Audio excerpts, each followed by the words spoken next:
Actes chapitre 10. Il y avait à Césarée un homme appelé Corneille, qui était officier dans la troupe romaine appelée cohorte italienne. Il était pieux et craignait Dieu avec toute sa maison. Il donnait beaucoup d'argent au peuple et ne cessait de prier Dieu. Vers 3 heures de l'après-midi, il vit clairement dans une vision un ange de Dieu entrer chez lui et lui dire « Corneille !» Il fixa les regards sur lui et, rempli de crainte, répondit « Qu'y a-t-il, Seigneur ?» L'ange lui dit « Tes prières et les dons que tu as faits sont montés devant Dieu, et il s'en est souvenu. Maintenant, envoie des hommes à Jaffa, et fais venir Simon, surnommé Pierre. Il est logé chez un certain Simon, un tanneur dont la maison se trouve près de la mer. » Dès que l'ange qui lui avait parlé fut parti, Corneille appela 2 de ses serviteurs et un soldat pieux parmi ceux qui étaient attachés à son service. Il leur raconta tout ce qui s'était passé et les envoya à Jaffa. Le lendemain, alors que ces hommes étaient en route et qu'ils approchaient de la ville, Pierre monta sur le toit vers midi pour prier. Il eut faim et voulut manger. Pendant qu'on préparait le repas, il tomba en extase. Il vit le ciel ouvert et un objet ressemblant à une grande nappe attachée aux 4 coins qui descendait et s'abaissait vers la terre. À l'intérieur se trouvaient tous les quadrupèdes et reptiles de la terre, ainsi que les oiseaux du ciel.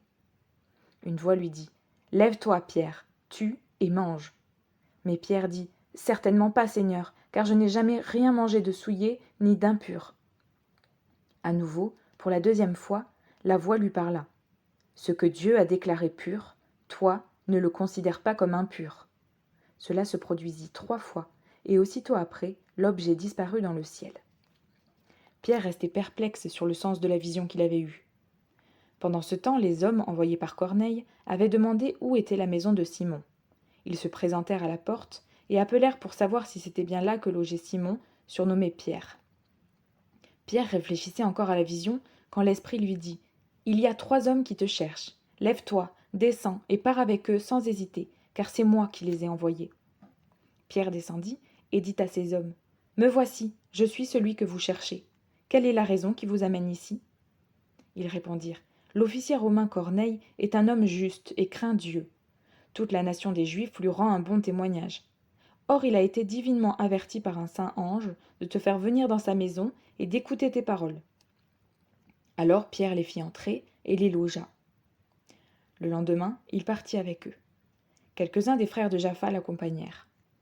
Ils arrivèrent à Césarée le jour suivant. Corneille les attendait. Il avait invité sa parenté et ses amis intimes. Lorsque Pierre entra, Corneille, qui était venu à sa rencontre, se jeta à ses pieds et se prosterna.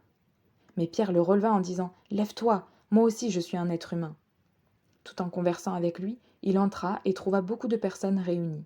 « Vous savez, leur dit-il, qu'il est interdit à un juif de se lier à un étranger ou d'entrer chez lui.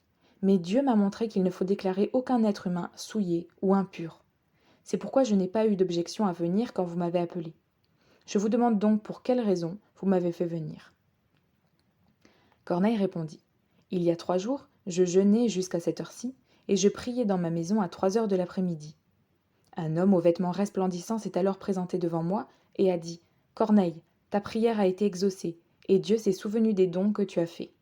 Envoie donc quelqu'un à Jaffa et fais venir Simon, surnommé Pierre. Il est logé dans la maison de Simon le tanneur près de la mer. Lorsqu'il sera venu, il te parlera.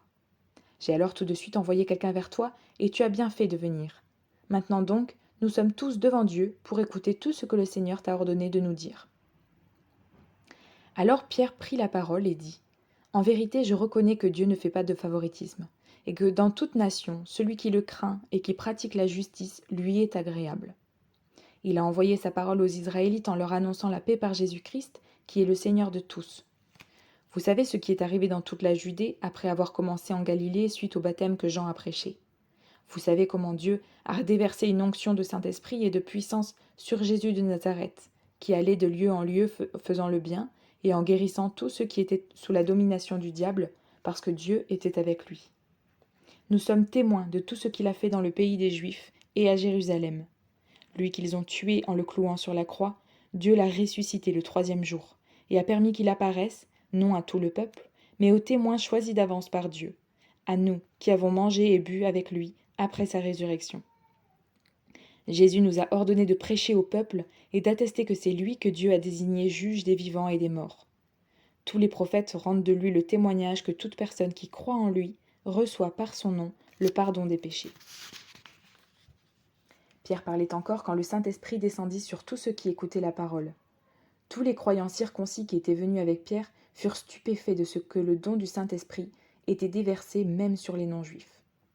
En effet, ils les entendaient parler en langue et célébrer la grandeur de Dieu. Alors Pierre dit : « Peut-on refuser l'eau du baptême à ceux qui ont reçu le Saint-Esprit, tout comme nous ? » Et il ordonna de les baptiser au nom du Seigneur. Ils lui demandèrent alors de rester quelques jours avec eux.